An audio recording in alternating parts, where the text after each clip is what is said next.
everyone. So welcome. This is Yin Yoga, and it's an express yoga class.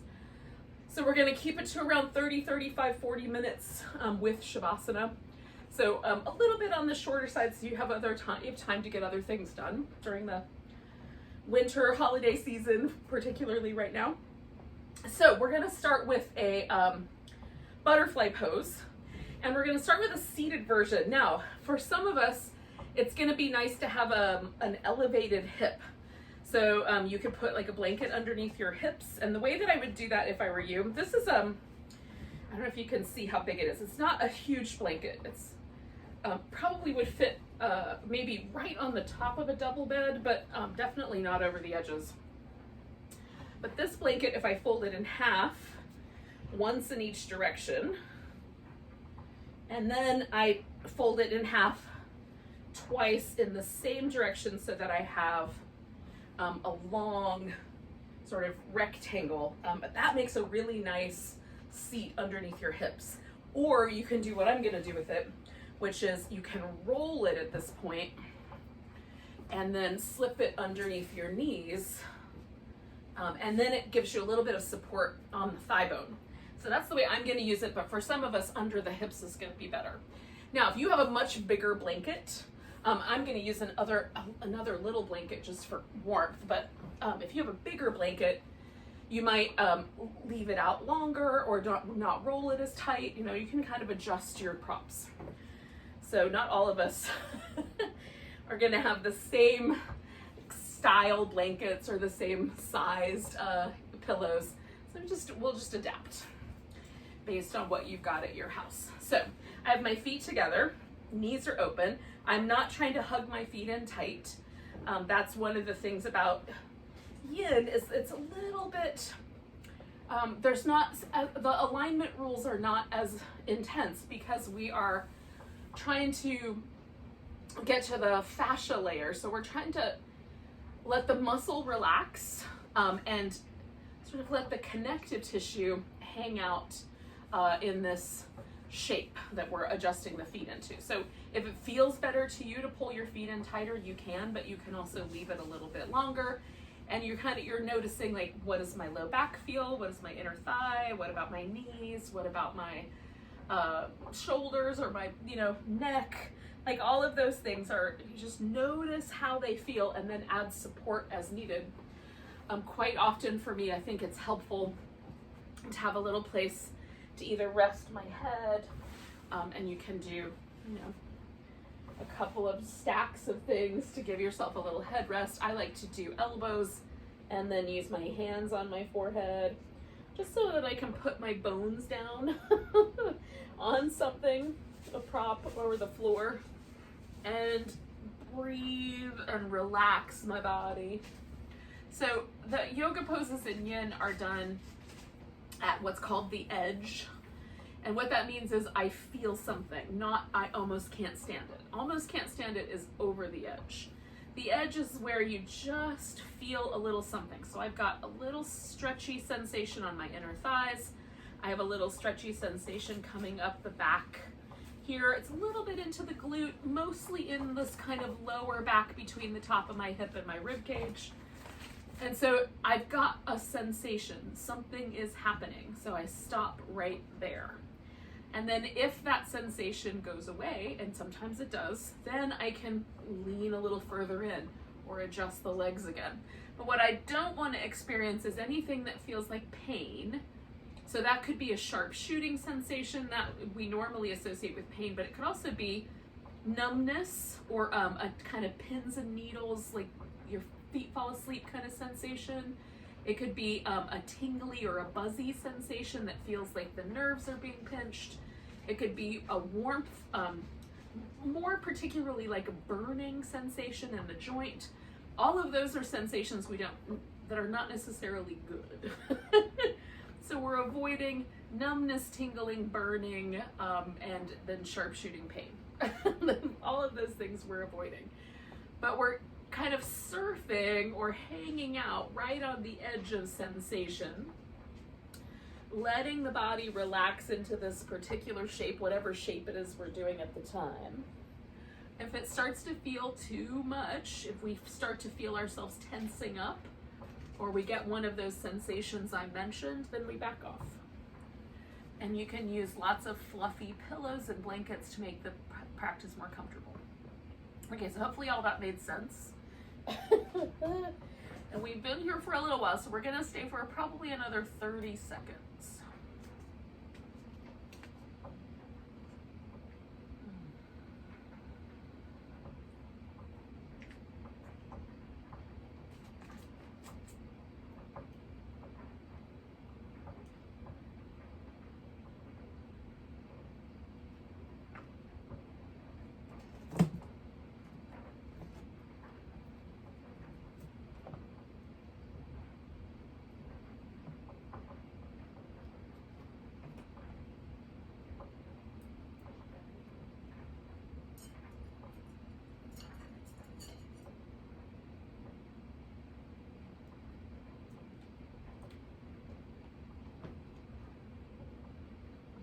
So we're gonna take a nice big breath, holding that air in, come all the way up.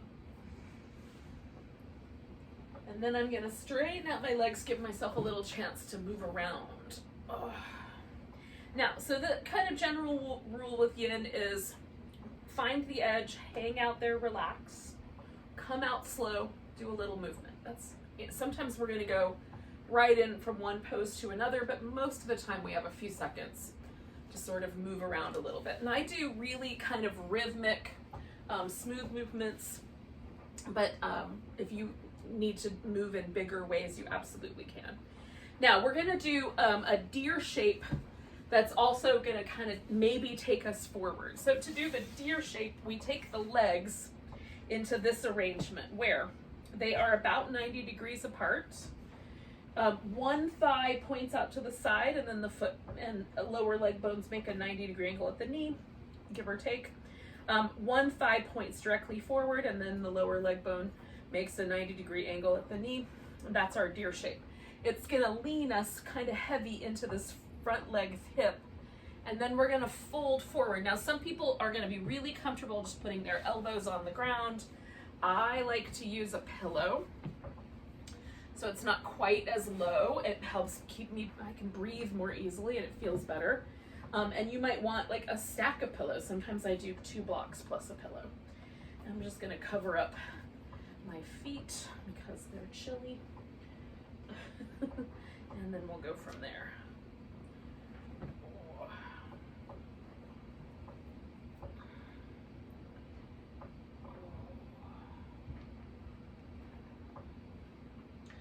And so as we hang out here, I'm gonna try to let my hips get a little heavier and settle in. So this pose is one of the variations of the deer pose, but it can also be a variation on the swan pose. They sort of come together here a little bit. So if you like this variation, you can use it sort of interchangeably with those poses when they're done in different ways.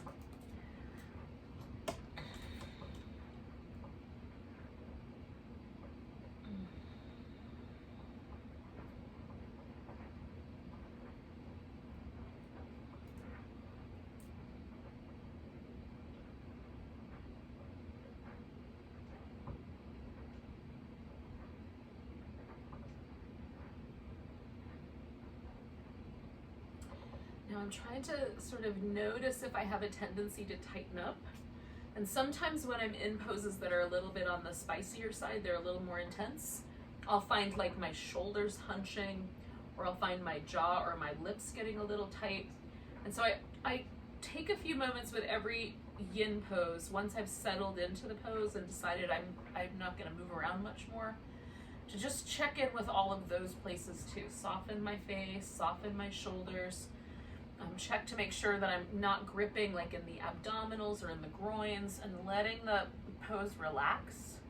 If I find that I can't relax, then that is another indication that I'm over the edge and no longer at the edge, but now over.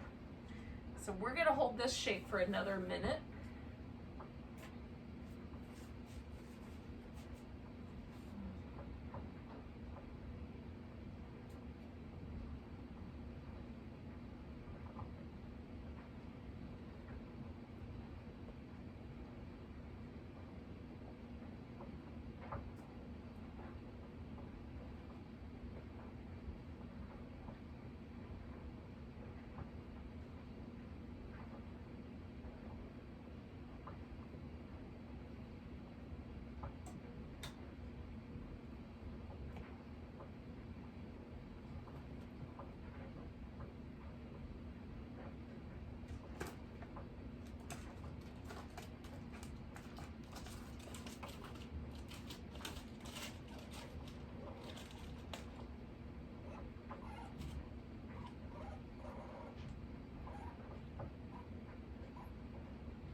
So we're gonna take a nice big breath.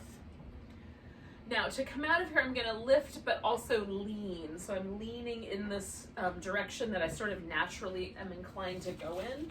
And then I'm gonna swing this back leg all the way around and put it up front. Now, I am gonna have this leg stay kind of at an angle. So it's not straight out in front of me, but it's kind of at a 45. Again, I'm not getting out any protractors to test out any angles here today, but just somewhere in that neighborhood where it feels like my thighs are making that V shape. And then if there's any tender places, like a little bit under a knee, like this knee right here feels a little vulnerable, so I'll just tuck a blanket underneath that. Now, this is called a half dragonfly. The dragonflies, you know, have wings that stick out at those little angles. So that's the idea. In the regular yoga world, the legs in the V would be Upavista Konasana. And if you want to call it that, you can. Ardha Upavista Konasana would be half wide angle forward bend. So if you would like to call it that, you can. But in the Yin world, everything has its own name. Just the reason for that, I think, this is my opinion about it, is that a lot of times yoga poses come with a little bit of baggage. And by that I mean alignment rules and intentions, and like the pose has to look a certain way. And in Yin, we're not going for any aesthetics. We're going really for the sensation. So we're interested in this kind of general shape of the body, but I might make it a little tighter or a little bit wider. I might fold a little more to this side or a little more to that side or a little more down the middle, based on how it feels. So we're going for really as much as we can, honing is probably the word I'm looking for, honing our attention to the sensory details that we're getting. So most of the nerves in our body that are responsible for sending this data back to our brain. So brain sends out signals all the time. Some of those signals come from the central nervous system. Most of the contract and release signals that we get to our muscle comes more from the spinal cord and the related muscle there, but it doesn't report back to the brain as much in terms of sensory, of feeling information. Those nerves mostly live in the fascia, so they live under the surface of the skin, they live in things that wrap around, mostly near the surface. So because that's the data that we're tuning into this fascial web, right? This connective tissue web that lives around the muscle and underneath the skin. And for that reason, we're focusing on that sensory information rather than some of the other kinds of muscular alignment cues that other styles of yoga lead us into. So we're here for probably another 30 to 40 seconds.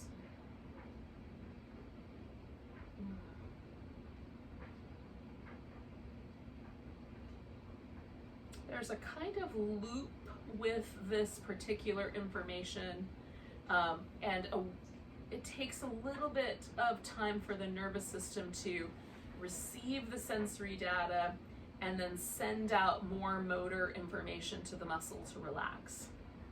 And so it takes about 90 seconds to 2 minutes for that loop to completely work.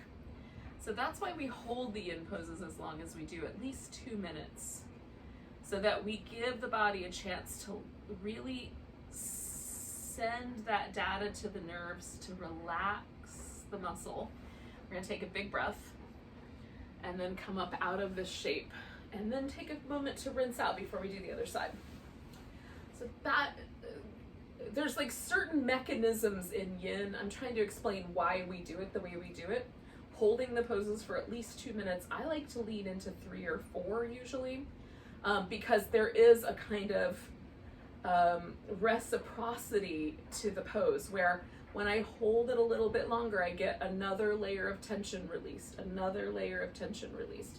And if you're like me, I'm wound up pretty tight mentally, and I tend towards states of anxiety.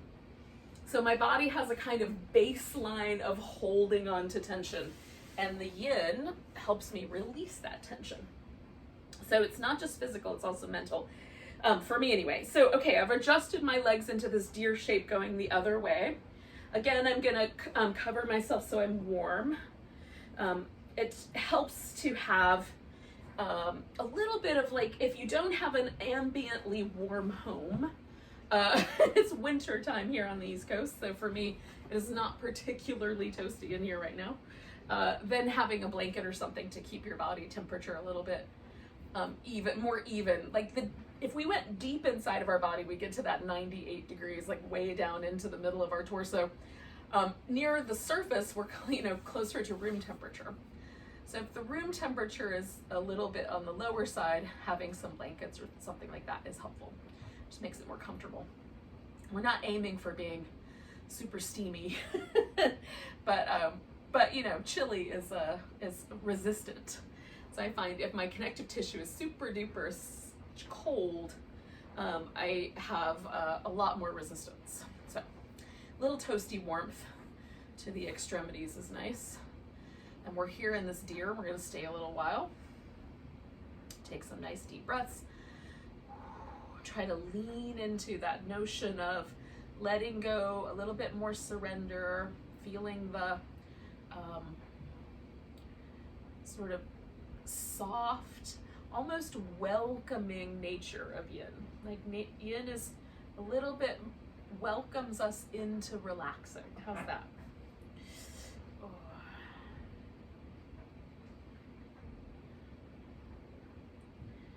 You kind of let go of more layers and more layers, even better.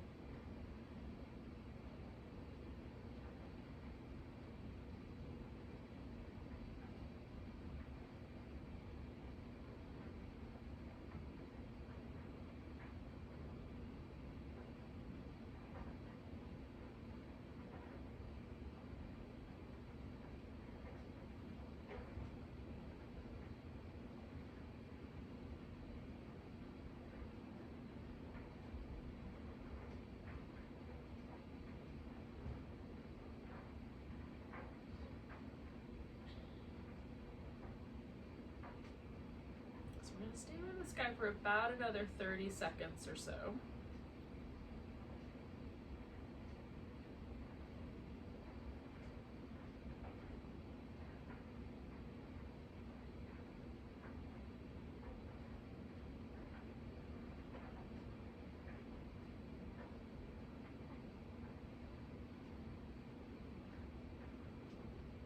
So 2 more breaths here.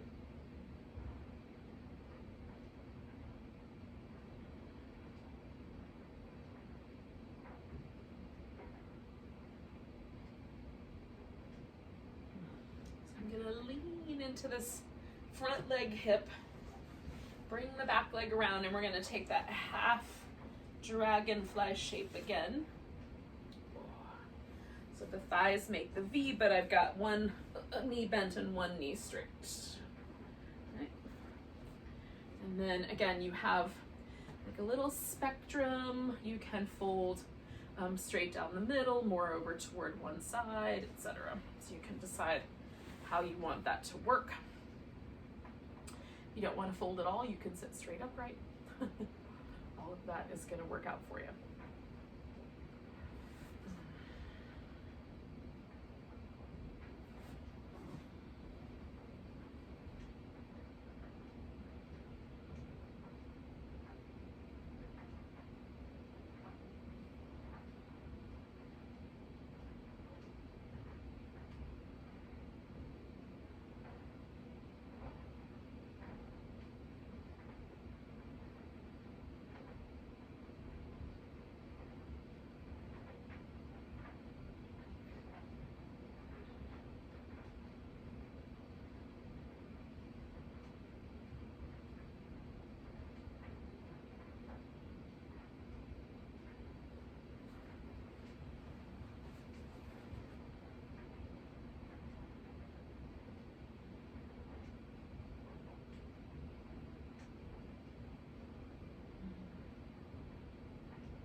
last minute here, just tune into your breath for a bit and see where you're feeling the breath, because we've got about 4 breaths left.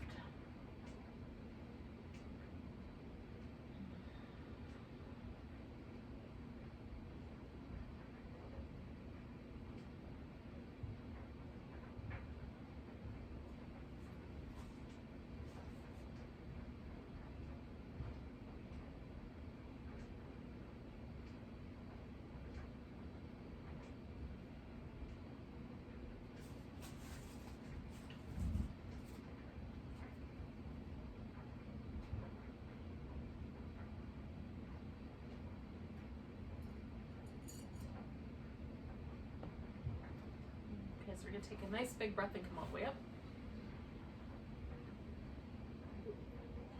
I'm going to bend both of my knees, or straighten one leg and bend the other one, whichever is right for you. Give the legs a little movement.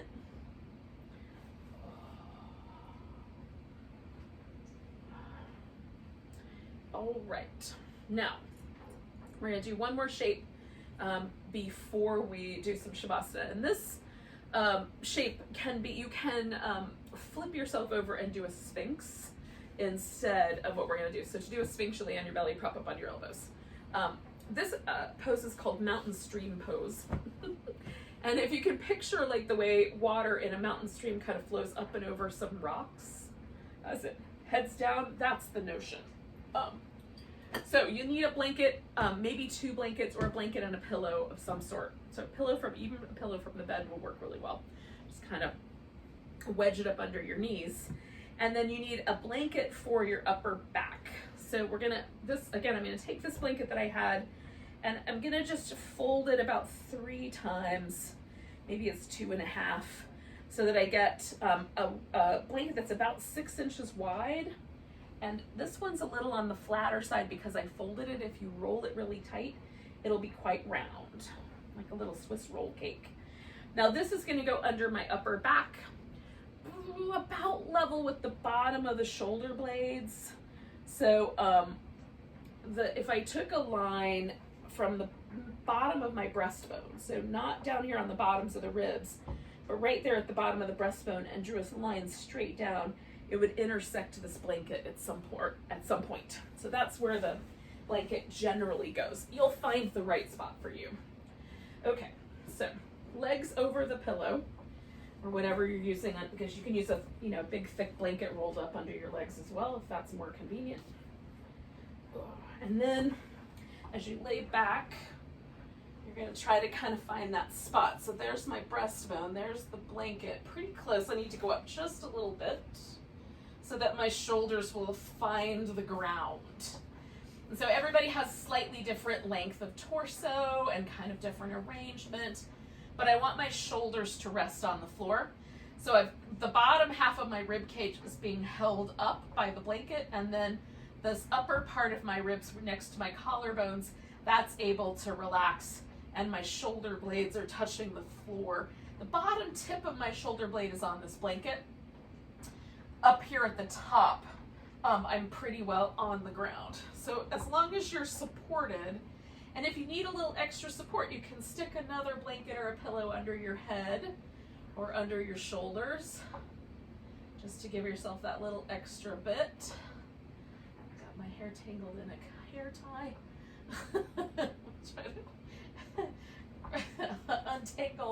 Untangle my snarly hair. In any case, you've got curly hair, but I've got this little lifted chest. My arms are above the line of the blanket, so I can take them out like a T or a cactus. And then we're just gonna let ourselves relax. So this is basically like the fish pose. If you've ever done the fish pose in regular yoga, you hold yourself up with your elbows and your core. So in this case, we're not holding ourselves up, we're letting the props do all the work. And we're just relaxing into this. And we'll stay with this guy for about 2 more minutes, and then we'll relax.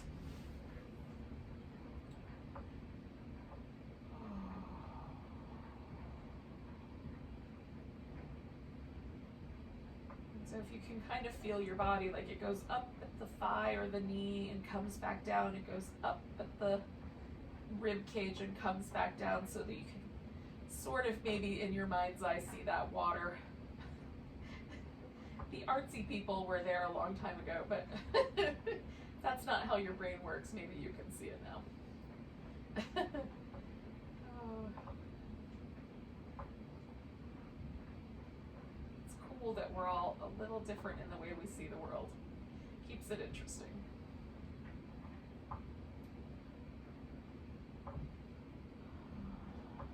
So I'm trying to relax as best I can. This is not a really comfy pose. Like, I definitely would not attempt to sleep like this, but it's not an uncomfortable pose either. It's a little bit awkward, right?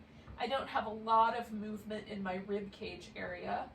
It tends to be a little bit more tightly wound. That muscle area in between the ribs and along my spine is pretty strong and tends to be a little bit tighter. So I carry a lot of tension in my upper back because of life and stress and everything. So allowing that to relax is part of the magic of this pose. So we're just about done. We got 4 breaths left here, you guys.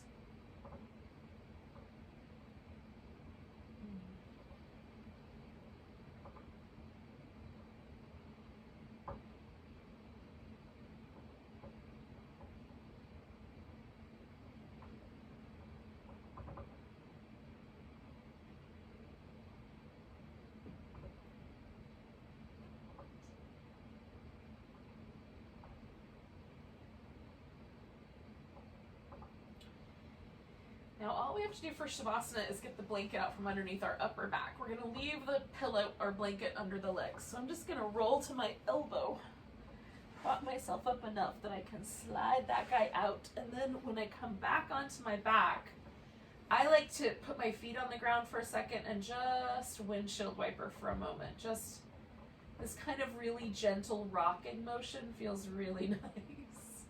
And there's this kind of cranial, like sacral, you know, your sacrum is the part of your spine that lives between the 2 wings of your pelvis and then the back of the skull. And in between those 2 points, there's this really gentle kind of shimmy happening because of the movement of my legs.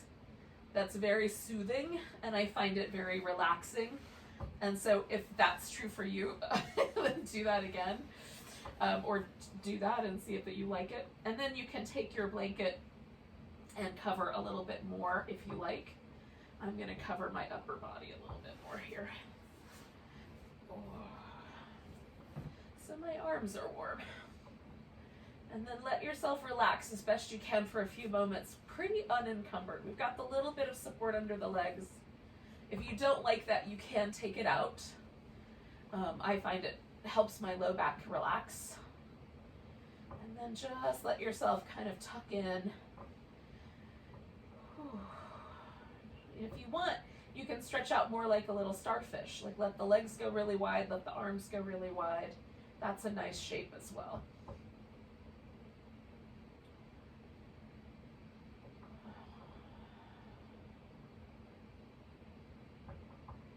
And so you might feel like your shoulders sort of returning to a more common relationship. Having that blanket underneath us made the shoulders have a different relationship to gravity. So you might feel the kind of subtle shifting of that relationship coming back to normal or neutral.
I'm not going to move yet, but do just become aware that your body is breathing.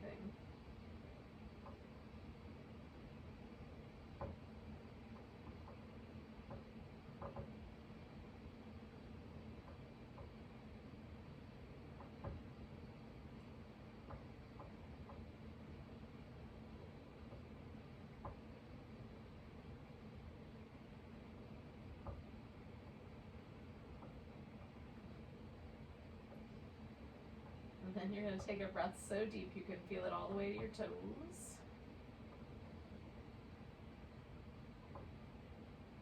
Let go with a big sigh.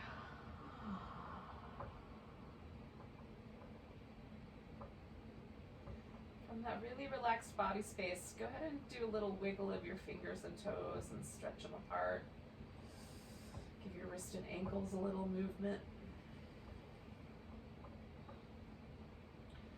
I like to lay on my side for a bit, but first bringing the knees in feels really nice.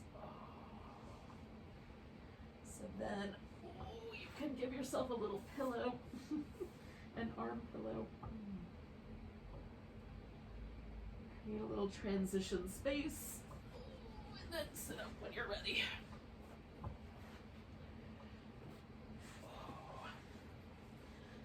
So thanks for practicing a little express yin with me. Let's take a big breath together. Nice big inhale. Big sigh. Namaste.